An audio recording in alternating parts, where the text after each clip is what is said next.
오늘은 맥주감사 주일로 우리 교회에서 지키고 있습니다.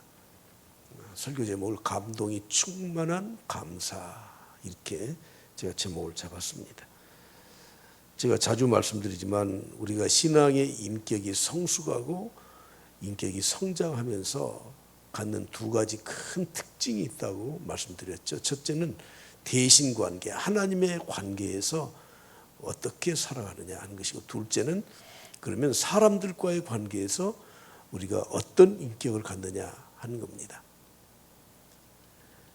하나님과의 관계에서는 감사와 찬양하는 삶을 사는 것이 우리 신앙이 성숙되고 성장한 최고 절정에 달해 있는 모습입니다. 사람들과의 관계에서는 온유와 겸손입니다. 내가 하나님의 말씀으로 신앙의 성숙이 된 이후에는 모든 사람 앞에서 겸손해지는 겁니다. 온유해지는 겁니다. 쉽게 말해서 성질대로 사는 게 아니에요. 이것이 우리의 신앙의 성숙된 모습이라고 한다면 오늘 감사주의를 맞이해서 감사는 정말 소중한 신앙의 모습이 아닐 수 없습니다. 오늘 본문의 말씀을 통해서 먼저 교회와 신앙의 회복에 대해서 좀 말씀을 드리려고 합니다. 교회가 회복이 되고 신앙이 회복이 되는 것은 하나님의 명령이고, 특히 코로나 이후에 코로나 시대에 사는 우리의 시대적 과제라고 하는 겁니다. 그럼에도 불구하고 회복이라고 하는 것은 우리는 잘못 생각하는 경우가 있습니다. 과거로 회개해서 돌아간다, 그게 회복이다. 물론 그렇죠.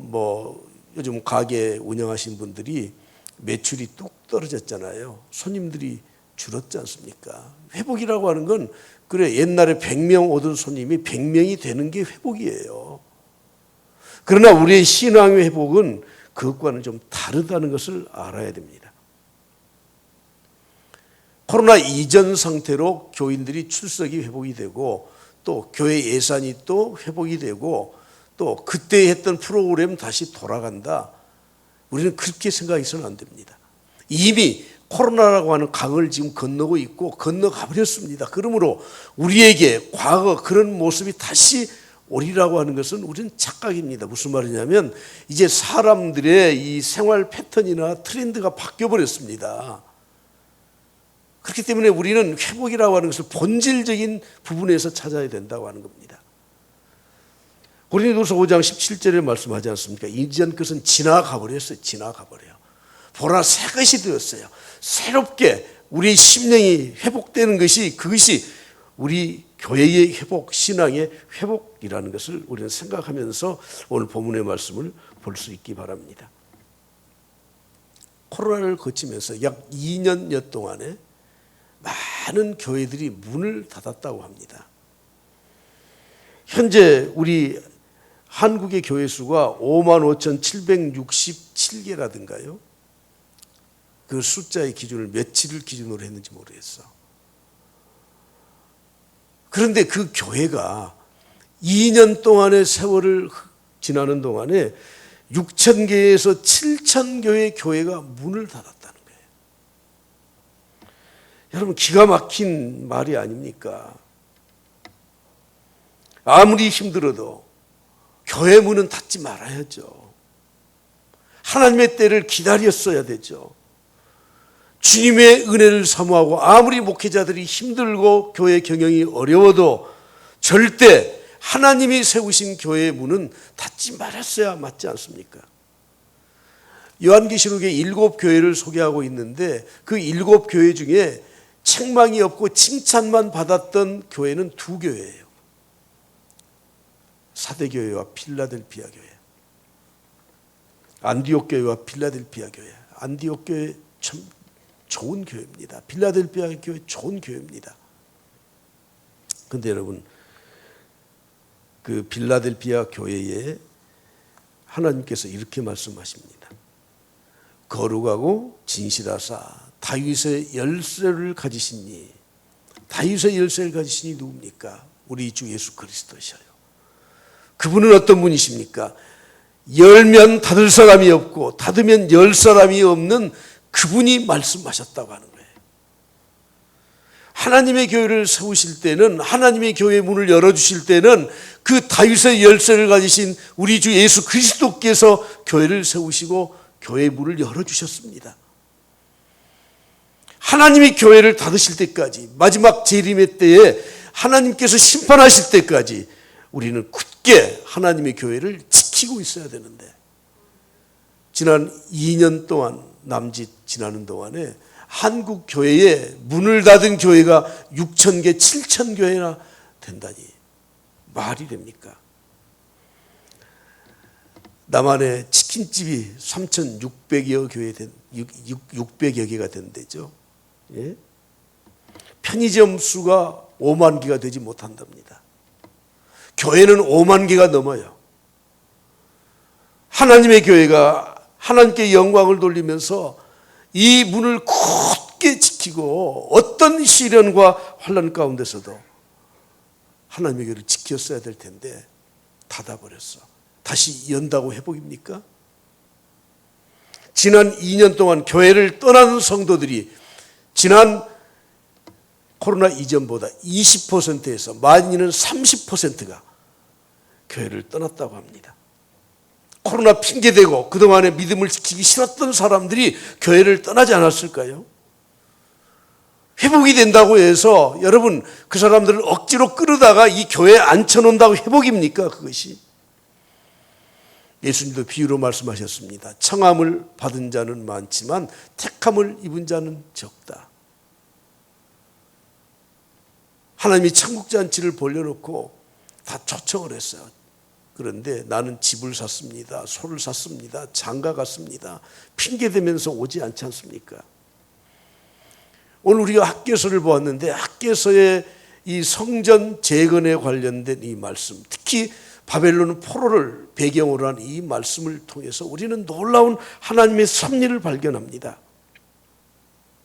어쩌면 이스라엘 백성들이 타락했기 때문에 바벨론의 포로에 잡혀갈 수밖에 없었지만, 그러나 그 바벨론의 포로에 잡혀간 것은 하나님의 허락이 있었기 때문에 그런 거예요. 하나님은 모세를 통해서 모세 오경에 이 율법을 주시고 말씀을 주셨습니다. 그 말씀 중에서 그들이 한 번도 지키지 못한 말씀이 이것입니다. 안식년을 정해놓고 안식년이 되면은 모든 거 다 해방시켜줘라. 노예로 잡았던 사람도 해방시켜주고 땅도 1년간 쉬도록 해라. 휴경해라.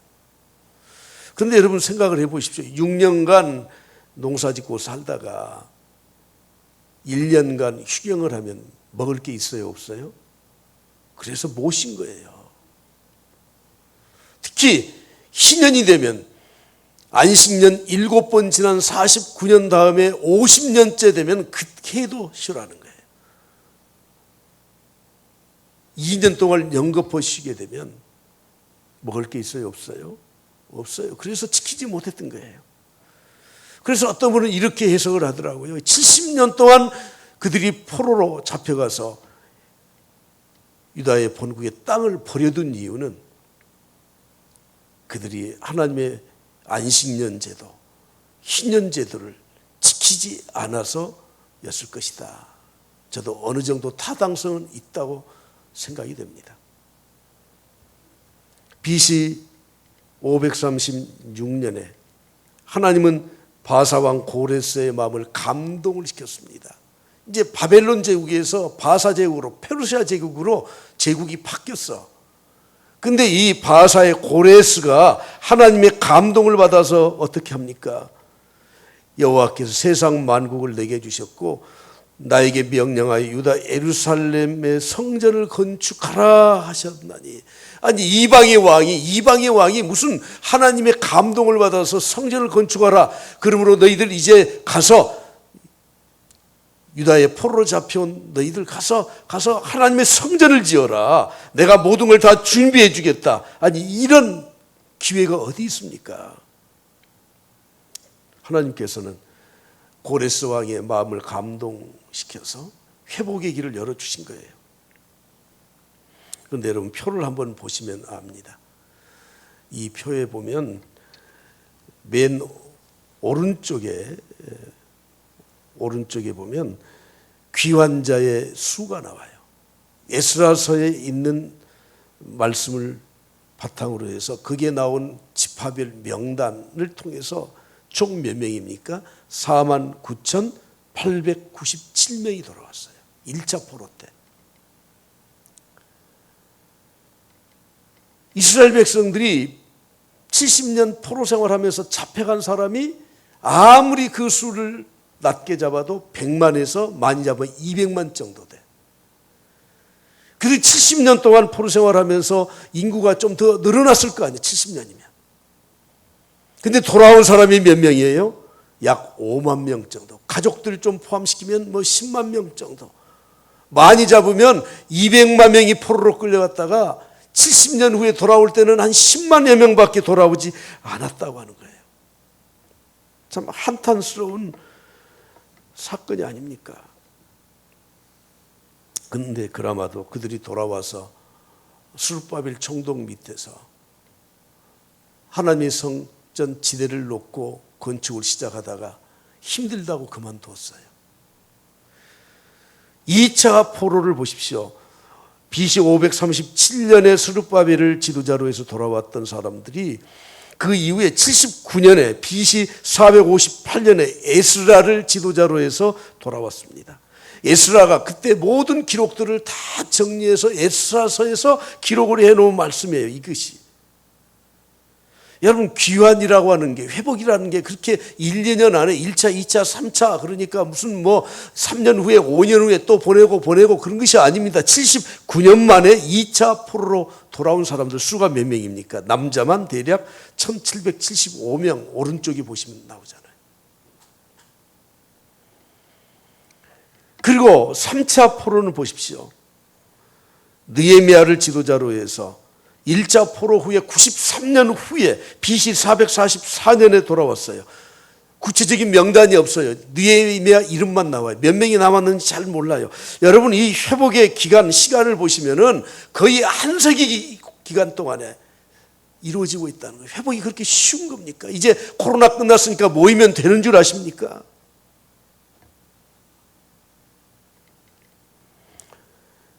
여러분 이들이 그렇게 성전을 사모했다고요. 고국에 돌아갈 것을 그들은 항상 꿈에 불어서 기다렸습니까? 그런데 왜 이 극소수만 돌아오는 겁니까? 성경은 남은 자들의 역사입니다. 그런데 그 남은 자들의 헌신된 사람들은 극소수라는 것을 절대 잊어서는 안 돼요. 그나마 스룹바벨이 성전을 건축하기 시작한 후에 중단이 되고 말았습니다. 중단이 되고 말았어. 참 이 원통한 일이 아닙니까? 13년 동안 중단이 되었습니다. 그때 표를 다시 보시면 학계라고 하는 선지자가 출연을 해요. 자, 표를 다시 한번 보여주세요. 여러분 지도자란에 스룹바벨, 여호수아 이름이 나오고 거기 에스라서에 그 기록들이 쭉 있고 그 다음 밑에 참고해서 학계서 오늘 우리가 읽었던 학계서 1장에 학계라는 선지자가 지도자로 나서서 14년 후에 다시 성전 건축을 시작하고 4년 만에 완공을 하게 되는 것입니다. 자, 오늘 학계 선지자의 말씀을 한번 보시죠. 2절 말씀을 다 같이 봅니다. 시작. 만군의 여호와가 이같이 말하노라. 이 백성이 말하기를 여호와의 전을 건축할 시기가 이르지 아니하였다 하느니라. 이스라엘 백성들이 성전 건축을 시작했다가 중단했던 이유가 무엇입니까? 아직 때가 안 됐어. 여러분 하나님의 일은 하나님의 때에 하는 겁니까? 인간의 때에 하는 겁니까? 네? 하나님의 때에 해야 되는 거예요. 이미 하나님의 때예요. 하나님께서 고레스 왕의 마음을 감동까지 시켜서 자원하는 사람들 다 가라. 그래서 돌아왔습니다. 돌아올 때 그냥 보낸 게 아닙니다. 성전을 지을 만한 모든 건축 재료들을 다 준비해 놓고, 그리고 이방 사람들이 그 이스라엘 백성들의 귀한 길에 침략하지 못하도록 전부 다 조서를 내리고, 그래서 하나님이 예비해 두셔서 보내주셨는데, 그들은 이렇게 핑계대죠. 하나님의 때가 아니야. 지금 코로나 때야, 코로나 때. 지금 먹고 살기도 힘든 때야. 이때 무슨 하나님의 일을 그냥 유지만 하면 되는 거지. 여러분, 오늘 우리가 그런 마음을 갖고 살지 않았는가 하는 거예요. 제가 서두에 왜 그런 말씀을 드렸습니까? 설교자는 눈치를 봐야 돼. 하나님의 눈치를 보고 가감없이 하나님의 말씀을 전해야 돼. 그러나 또 받는 대상은, 청중들은 사람들이기 때문에 사람들 눈치도 보는 겁니다. 때로는 거칠게 하나님의 말씀을 전하기도 하지만, 때로는 좀 부드럽게 말씀을 전해야 될 때도 있어요. 그러나 핵심은 정확하게 전해야 되는 거예요. 왜 교회 문을 닫습니까? 왜 코로나 핑계대고 예배에 참석하지 않고 그동안에 섬겼던 일을 중단합니까? 도대체 이게 뭡니까? 도대체 이게 뭐예요? 우리 스스로 자문자답해야 됩니다. 내가 왜 신앙생활을 중단했는가? 내가 왜 예배를 소홀히 했는가? 내가 왜 열심을 중단했는가? 오늘 우리는 하나님의 말씀을 귀담아 들어야 됩니다. 하나님이 뭐라고 말씀하시죠? 아직 때가 안 됐어. 그럴 때 4절 5절에 이렇게 말씀하셔요. 이 성전이 황폐하였거늘 너희가 이때에 그래, 때가 안 됐다고? 근데 너희들은 판벽한 집에 거주하는 것이 옳으냐? 판벽한 집, 영어로 쉴드 하우스. 이스라엘 백성들이 포로로 풀려와서 그들이 무슨 집 짓고 살 수 있겠어요? 천막 텐트 치고 살 수밖에 없어요. 원래 유목민들이에요. 근데 이제 판벽한 집은 이 판자로 집을 목재로 지은 집이라는 거예요. 잘 꾸민 집이라는 거예요. 우리말 성경에 보면 꾸며진 집이라는 거, 꾸며진 집. 하나님의 일에 대해서는 그렇게 소홀하면서 핑계대면서 때가 아니야. 그러면서 너희들 집 잘 짓고 살더라. 하나님이 그렇게 지금 말씀하고 있는 것입니다. 이런 일들이 느헤미야 때도 있었어요. 느헤미야가 총독으로 부임한 이후에 그동안에 예루살렘이 성전이 아니고 이제 성벽이에요.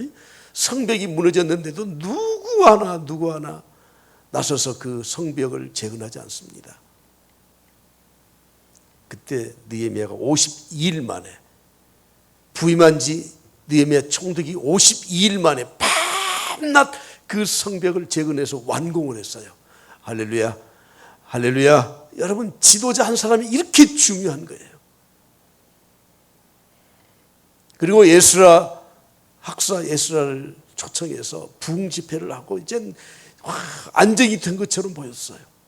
그래서 잠깐 본국인 페르시아 제국에 보고하러 잠깐 갔다 1, 2년 후에, 길게는 3, 4년까지 추정하지만 얼마 기간 후에 돌아와 보니까 엉망진창이에요. 한번 보실까요? 느헤미야 13장 10절부터 12절입니다. 자, 또박또박 읽어요. 다 같이. 9시 예배는 인원이 요즘 우리보다 훨씬 배 이상으로 훨씬 많아졌어요. 9시. 9시 예배는 그냥 아멘도 잘하고 성경도 잘 따라 읽고 그러는데, 자, 한번 봅시다. 자, 다 같이 시작. 내가 또 알아본 즉 레위 사람들이 받을 몫을 주지 아니하므로. 레위 사람들이 누구예요? 성전을 지키는 사람들이에요. 성전 봉사하는 사람들이에요. 월급이 안 나와요. 그래서 그 직무를 행하는 레위 사람과 노래하는 자들이 각각 자기 밭으로 도망가 버렸어요. 그래서 느헤미야가 모든 민장들, 백성의 지도자들을 꾸짖었어요. 하나님의 전이 어찌 이렇게 버림받았느냐 하고 다시 레위 사람들을 불러 모았습니다. 그리고 그 후에 이에 온 유다가 곡식과 새 포도주와 기름의 11조를 가져다가 곡간에 드렸다고 말씀을 하고 있습니다. 여러분, 기가 막힌 일 아닙니까? 회복이 무엇입니까? 건물을 다시 짓는 그 회복입니까? 스룹바벨 상전을 세우는 게 회복입니까? 그것은 눈에 보이는 형식적인 것에 불과한 거예요. 진정한 회복이 무엇입니까? 우리의 심령의 회복, 그리고 그 심령의 회복의 핵심 가운데는 모임이라고 해요. 모임. 주님은 이렇게 말씀하십니다. 진실로 너희에게 이르노니 무엇이니 너희가 땅에서 매면 하늘에서도 매일 것이야. 여러분, 우리가 여기에서 합심해서 기도하고 하나님의 뜻대로 하나님 말씀 전하면서 소원하고 간구하고 하는 이 모든 일, 주의 이 정의, 하나님의 사랑을 시행하는 것은 하늘이 매이는 것이고 하늘이 풀리는 역사입니다. 할렐루야. 우리의 예배를, 우리의 모임을 여러분 아주 과소평가하지 마십시오. 주님 이렇게 말씀하십니다. 너희 중에 두 사람이 땅에서 합심하여 무엇이든지 구하면 하늘에 계신 내 아버지께서도 그들을 위하여 이루게 하시리라. 20절 다 같이 크게 봉독합니다. 20절 시작. 두세 사람이 내 이름으로 모인 곳에는 나도 그들 중에 있느니라. 회복이 무엇입니까? 모임입니다. 무슨 모임입니까? 예수 그리스도의 이름으로 모이는 것입니다. 두 사람이 되었던 세 사람이 되었던 우리의 예배가 회복이 되고 기도가 회복이 되고 모여서 하나님 앞에 찬양하고 우리가 하나님 앞에 우리의 모임을 회복하는 것이 바로 우리의 심령의 회복의 결과라고 하는 것입니다. 그런데 여러분 어떻습니까? 모두가 다 자기 살 길만 찾아요. 레인들은 월급 안 준다고 도망가 버리고, 코로나 때문에 힘들다고 교회 문 닫아 버리고, 사회적 거리두기를 핑계대고 예배를 소홀히 하고, 하나님의 교회가 어떻게 되었든지 그것에 대해서 전혀 개의치 않고 무관심하고, 도대체 우리가 어떻게 신앙생활을 하는 겁니까 도대체? 하나님은 6절에 이렇게 말씀하셔요. 그래야 하나님의 때가 안 됐다고? 그래서 다 도망쳤다고? 13년이나 이렇게 버려뒀다고? 그러면서도 판별한 집에 살면서 잘한다 잘해 이러더라. 그러면서 하나님이 우리에게 아주 저주스러운 말씀을 하셔요. 6절을 보십시오. 너희가 많이 뿌릴지라도 수확이 적으며 먹을지라도 배부르지 못하며 마실지라도 흡족하지 못하며 입어도 따뜻하지 못하며 일꾼이 싹을 받아도 그것을 구멍 뚫어진 전대에 넣음이 되느니라. 그래서 너희들에게 얻은 게 뭐냐? 너희들의 소득이 뭐냐? 한번 보자 그 말이에요. 구멍 뚫어진 전대에 너희들이 넣지 않느냐? 예레미야 선지자를 통해서 우리에게 똑같은 말씀을 주셔요. 내 백성이 두 가지 악을 행했다. 그 두 가지 악이 무엇입니까? 생수에 근원된 나를, 하나님을 버린 것이다. 그리고 너희들 스스로 웅덩이를 팠다. 그런데 그 웅덩이는 물을 가두지 못할 터진 웅덩이를 팠다. 우리는 혹시 이런 말을 할 수 있습니다. 아니, 목사님 무슨 말씀하세요? 아니, 교회 떠나서도 신앙 떠나서도 보세요. 사업 잘 되고 자녀들 잘 되고 뭐 참 세상적으로 떵떵거리면서 살고 있지 않습니까? 그렇습니다. 그렇게 사는 사람들 부지기수로 많습니다. 근데 두 가지 생각하셔야 돼요.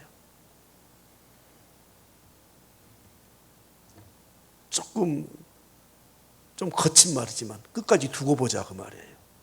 그래, 두고 보자. 끝까지 잘 되는가 두고 보자. 천국에 가서 보자. 하나님 나라에 가서 보자. 하나님이 어떻게 하시는지 두고 보자. 두고 보자. 두 번째, 하나님이 버린 자인지 어떻게 알아요? 사생자에게는 징계가 없습니다. 하나님이 버린 자인지 어떻게 알아? 우리는 너무 세속적으로 살아갑니다. 교회 안 나가도 잘 되더라. 내가 그 교회 얽매여서 그렇게 찔구질하게 안 살아도 살만하다니까요. 그게 사는 거냐고요. 여러분, 기도 중단하는 사람이 인생이 잘 되는 거 기대하지 마십시오. 하나님의 일 섬기다가 중단하는 사람이, 그 사람이 정말 인생의 끝이 좋을지는 두고 보면 알지 않습니까? 내가 협박하는 게 아닙니다. 세상을 버리고 세상 길로 갔던 사람들, 잘된 사람이 어디 있습니까? 사명 저버리고 세상 길로 간 사람들, 그들의 결말이 어떻게 되는지를 한번 보십시오. 아브라함 보십시오. 하나님 말씀하셨습니다. 본토 친척 아비 집 떠나라. 내가 지시할 땅으로 가라. 그래서 지시할 땅을 주셨습니다. 그런데 흉년이 들어버렸어. 코로나가 와버렸어. 롯과 사라를 데리고 애굽 땅으로 가. 애굽 땅으로. 여러분 봉변당하지 않습니까? 하나님이 회복시켜 주시니 돌아왔을 뿐이에요. 롯을 보십시오. 자기 눈앞에 펼쳐진 그 기름진 땅 소돔 땅을 선택해서 갔습니다. 몇 년 지난 다음에 어떻게 됐습니까? 소돔 땅 불바다 됐죠. 자, 그랬으면 저 같으면 이렇게 했을 거예요. 아유 하나님, 제가 제 삼촌 아브라함에게 다시 돌아가겠습니다. 근데 소할 땅이 머물러요. 그 땅도 괜찮아 보이거든. 아니 나 피곤해서 더 못 가겠어. 도망 못 치겠어요. 이 땅에 그냥 살게 해주세요. 그래서 일어나는 일이 뭐예요? 자기 두 딸들을 통해서 민족을 이루는 진짜 정말 수치스러운 일을 그곳에서 하지 않습니까? 하나님 떠나고 잘 되는 일이 어디 있습니까? 야곱은 형을 피해서 도망을 치다가 돌베개 베고 잠이 들었습니다. 하나님이 환상을 보여주셨습니다. 하늘로부터 사다리가 내려와 천사들이 오르락 내리락 해. 너무 황홀하고 감동적이에요. 일어나자마자 배우자 던 돌을 세우고 기름을 붓고 하나님 앞에 제사를 지내고 약속을 해요. 하나님 너무 감사합니다. 내가 이 땅에 다시 돌아오면 이곳에 다시 제단을 쌓을 것입니다. 나에게 소득이 있다면 10분의 1을 바쳐드릴 것입니다. 그리고 그 땅의 이름을 집 엘 하나님, 하나님의 집이라고 이름을 지어요. 그리고 20년 만에 돌아와 약복감에서 천사와 씨름해 하나님이 도와주셨어요. 예수의 칼날을 피하게 하셨어요. 그리고 어디로 갑니까? 베델로 가야 되는데 세겜 땅에 머물러요. 세겜 땅에다가 우리간을 짓고 집을 짓고 정착하려고. 어떤 일이 일어나죠? 자기의 외동딸 디나가 강간을 당하는 일이 일어나. 그리고 가문이 멸문지화의 지경에 이르러요. 야곱이 그때 깨달았습니다. 하나님 제가 어떻게 할까요? 하나님 딱 한마디만 하셔요. 따라서 합시다. 베델로 돌아가라. 베델로 돌아가라. 회복해라. 회복해라. 여러분 오늘 우리의 신앙생활을 좀 점검을 해야 된다니까요. 점검을 해. 아이고 뭐 교회 안 나가도 잘 돼. 신앙생활 해도 안 돼. 뭐 교회 문 닫아도 목사 안 해도 먹고 살만해. 먹고 살만한 게 뭐 그게 뭐 대단한 겁니까? 제가 사람 눈치 안 보려고 하나님 눈치만 보려고 오늘 내가 작정을 하고 왔는데 제 스스로도 다 자꾸 눈치가 맞아. 신앙생활 똑바로 합시다. 할렐루야. 아니 참 어떻게 대답을 안 하셔. 나 진짜 녹화만 안 되면 별말 다 해버리겠는데. 신앙생활 제대로 합시다. 할렐루야. 제대로 해. 제대로 해. 하나님이 살아계시다면 정말 제대로 하자고요. 하나님은 학계의 선지자를 통해서 부흥과 회복의 길을 열어주셔요. 할렐루야. 이제는 웃어야 돼. 부흥과 회복의 길을 열어주셔.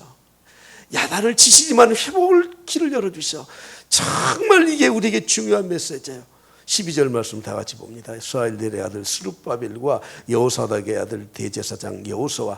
자, 총독인 스룹바벨, 제 대제사장인 여호수아, 그리고 모든 백성들이 하나님 여호와의 목소리와 선지자 학계의 말을 들어요.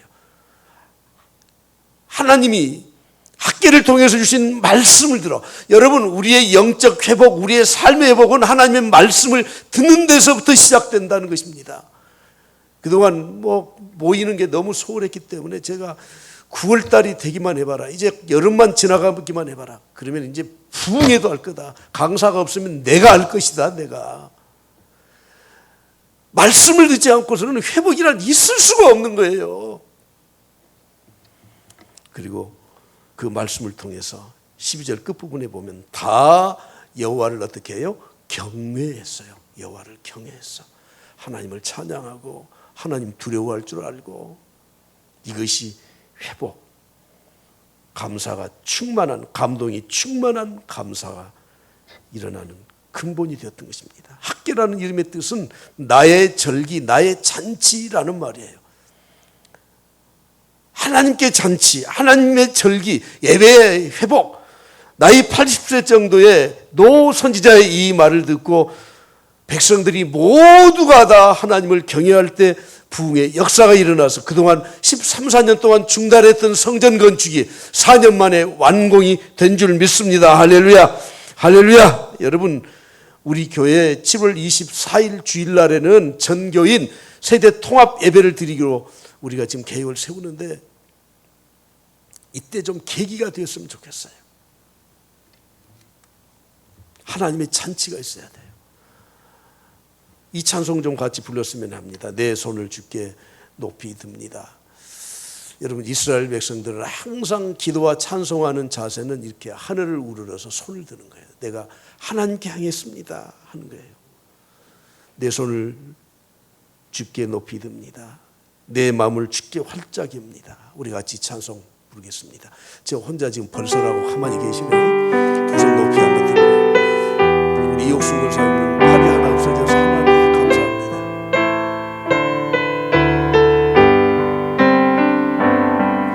내 손을 주께 높이 듭니다. 내 찬양 받으실 주님, 내 맘을 주께 활짝 엽니다. 내 찬양 받으실 주님, 할렐루야. 슬픔 대신이라 제 대신 화관을, 근심 대신 찬송의 옷을 주. 다시 한번 슬픔 대신 대신이라 제 대신 화관을, 근심 대신 찬송의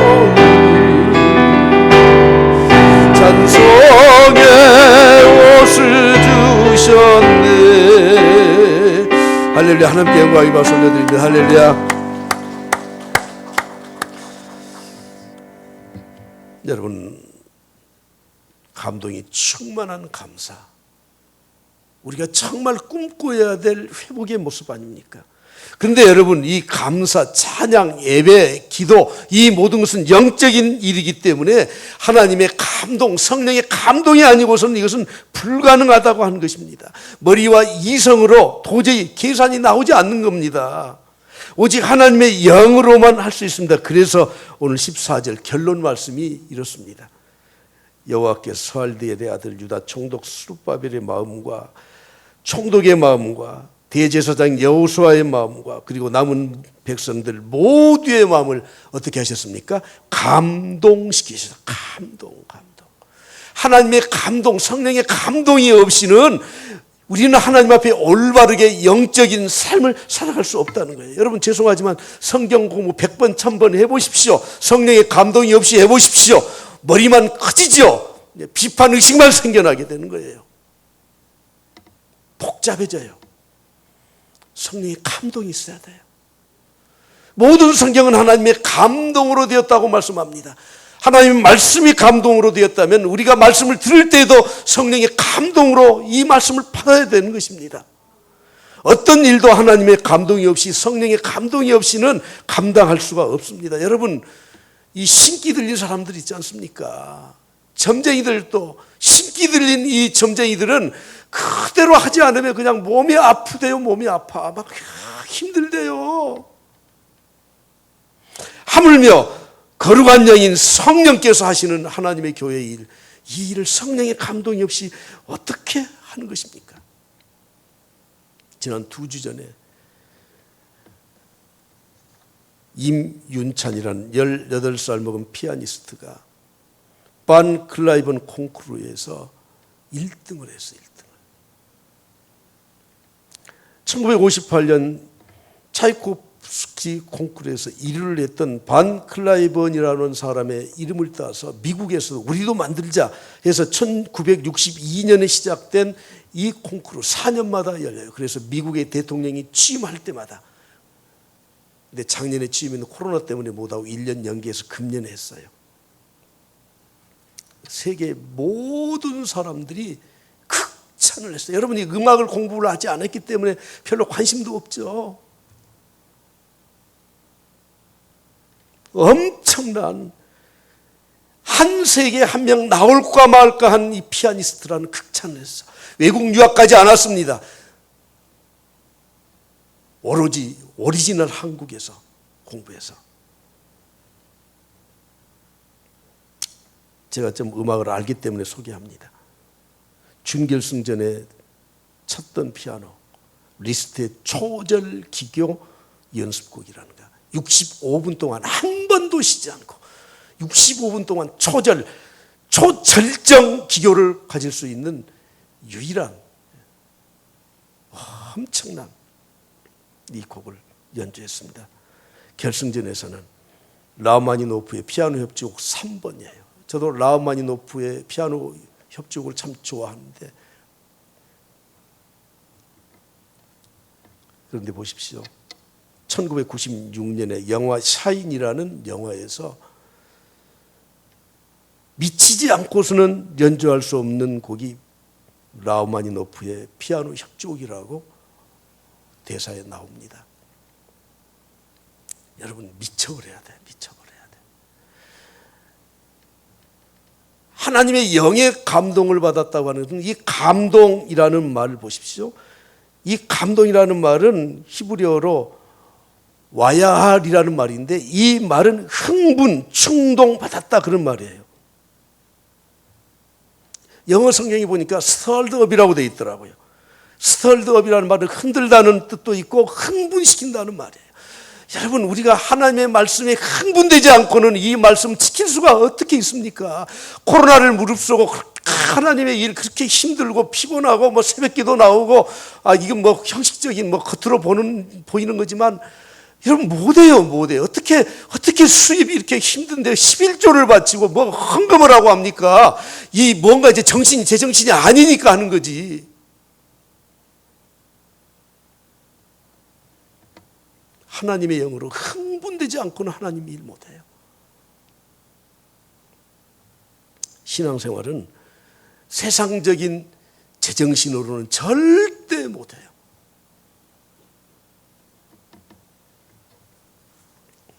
시작했다가 제정신 돌아와서 도망칠 사람들이 한둘이 아니잖아요. 가룟 유다 보십시오. 다 버리고 3년 동안 주님 따라다녔어요. 제정신이 번쩍 들었어.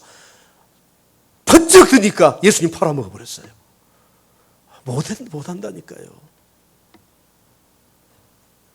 제정신으로 어떻게 목회를 합니까? 제정신으로 목회 못합니다. 교회 문 닫아야지. 아나니아와 삽비라 뭔가 감동을 받아서 재산을 팔았지만 제정신이 돌아오니까 바칠 수가 없어요. 반만 바치지 않습니까? 여러분, 오늘 저는 이 제목으로 말씀을 드리면서 내가 제정신인가 생각했습니다. 나도 제정신 차려야 되겠다 하는 생각도 했습니다. 하나님이 주신 감동, 성령의 감동으로 하나님이 일하는 겁니다. 여러분, 코로나 이전으로 돌아가는 걸 부흥이라고요? 절대 그런 생각도 하지 마십시오. 돌아갈 수도 없고 그건 부흥 아니에요. 부흥 아니에요. 이미 7천 교회가 문을 닫았다니까요. 20% 30%가 이미 교회를 떠나버렸다니까요. 성령의 감동으로 완전히, 죄송하지만 표현이 거칠지만 미쳐버려야 돼. 미쳐버려야 돼. 예배를 안 드리면 그냥 그래서 미쳐버려야 돼. 기도 안 하면 그냥 죽을 것 같은 그런 내 마음에 사모하는 마음이 있어야 진짜 회복이 되는 겁니다. 오늘 여러분 이런 마음을 가지고 오늘 감사 예물도 드리고요. 하나님 말씀으로 나는 회복돼야 산다. 우린 절대 하나님 떠나서는 살 수 없는 사람인 것을 아시죠? 하나님의 은혜가 우리 모두에게 있길 간절히 축복합니다.